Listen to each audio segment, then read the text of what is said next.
Guys 11:30 বাজে। এই যে আমার বর কাজে গেছে, ঘরের অবস্থা আজকে আমি এসে দুপুরে ঘরটা গুছিয়ে, এই যে আমার বরের খাবার এনে রেখেছি। আর এই ঘর আলনাটা আমি হাফ গুছিয়েছি, ওই জামা কাপড়গুলো গুছাবো, এগুলো গুছাবো, সব গুছাবো, এই টেবিলটা গুছাবো, এগুলো সব গুছাতে হবে এখন আমাকে। তারপরে বিছানার চাদর পাল্টাবো, কালকে আমাদের বাড়ি বিশ্বকর্মা পুজো, সেই জন্য অনেক কাজ বাকি। ঘর গুছাতে গুছাতে পুরো 1:30 বেজে গেছিলো। আর তারপরের দিন ঠাকুরমশাই জানো তো বলেছিল 6টায় আসবে, সেই জন্য আর আমি কতক্ষণ ঘুমাতে পারলাম বলো। তারপর দেখো হানিবানিকে খেতে দিয়ে আমি একেবারে শুয়ে ঘুমিয়ে পড়েছিলাম। আর তার আগের দিনই আমি ঠাকুরের এখানে আলপনা ঘুড়ি দিয়ে সাজানো সব কিছু গুছিয়ে রেখেছিলাম। এই দেখো জানলা দিয়ে এখনো সকাল হয়নি, বাইরেটা এখনো অন্ধকার। তো শাশুড়ি 4টায় উঠে সবার আগে স্নান করে পুজোর কাজ শুরু করে দিয়েছে।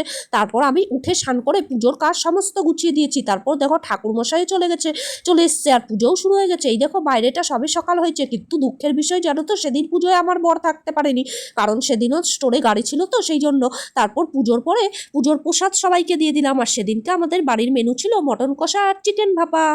এইভাবেই সেদিনের দিনটা আমাদের কেটে গেছিল। তোমরা বিশ্বকর্মা পুজোর দিন কি কি করেছো?